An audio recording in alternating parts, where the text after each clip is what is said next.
কাজেই ৭১-এর বিজয়ের কয়েক মাসের মধ্যে আমাদের বিজয় ছিনতাই হয়েছিল। ২০২৪ সালের আগস্ট বিপ্লবের পর, যেটাকে দেশের তরুণ প্রজন্ম দ্বিতীয় স্বাধীনতার যুদ্ধ বলে আখ্যায়িত করছে, এই দ্বিতীয় স্বাধীনতার পর আজ আবার সেই পরাজিত শক্তি পেছন দরজা দিয়ে আমাদের পিঠে ছুরিকাঘাত করবার চেষ্টা করছে। সীমান্তের অপর প্রান্ত থেকে আবার এখনো সংবাদ পাঠান, চক্করে ঢুকে পড়ার ভয়ে তারা ধান্দা করতেছেন।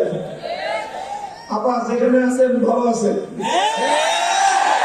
ওখানে থাকেন, আমরা ধরে আনবো সময় মতো। এর আগে ঢুকবার চেষ্টা করবেন না।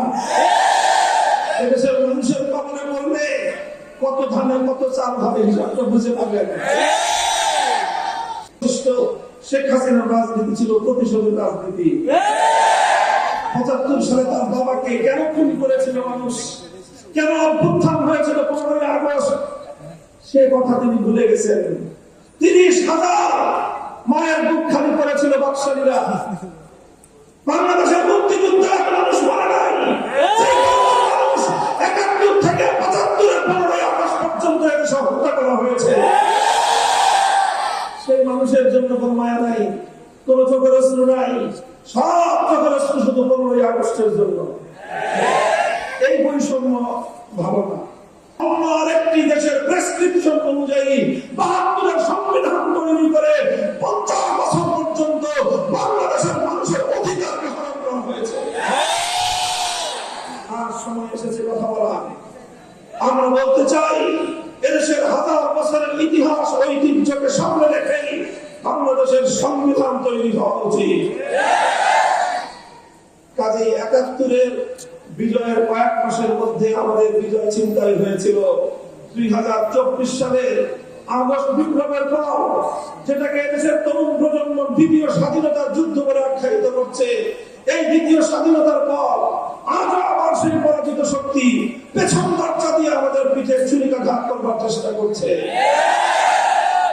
আমরা শান্তির জয়গান গাইছি, আমরা সম্প্রীতির কথা বলছি, আমরা ক্ষমার কথা বলছি, অথচ গতকালকেও গোপালগঞ্জে বিরোধী দলের নেতা কর্মীদের উপর হামলা চালিয়ে আওয়ামী ফ্যাসিবাদী স্বৈরাচারী দুঃশাসনের শক্তি এখন আমাদের ভাইদেরকে হত্যা করছে। আমরা এত দ্রুতই নিজেরা আমাদের সংগ্রামের কথা ভুলে গিয়ে নিজেদের মধ্যে বিভেদে জড়িয়ে পড়ছি। আমি সকল রাজনৈতিক দলগুলোকে বলবো, যারা ফ্যাসিবাদ বিরোধী সংগ্রামে ছিলেন, আন্দোলন করেছেন, ১৫ বছর পর্যন্ত রাতের বেলায় বাসায় ঘুমাতে পারেন নাই, কোনদিন ধান খেতে, কোনদিন জঙ্গলে, কোনদিন নৌকায়, কোনদিন মাঝখানে গোলামী জীবন আপনাদেরকে যাপন করতে হয়েছে।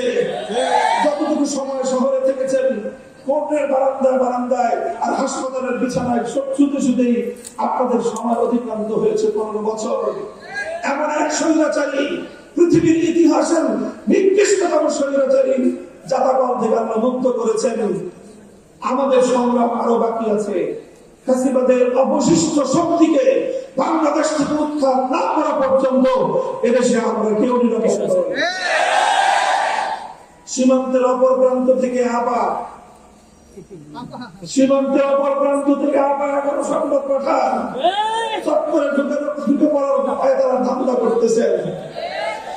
আবার যেখানে আছেন ভালো আছেন,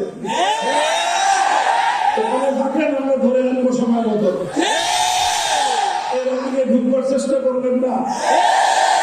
এদেশের মানুষের কবরে বললে কত ধানে কত চাল হবে হিসাবটা বুঝে পাবেন।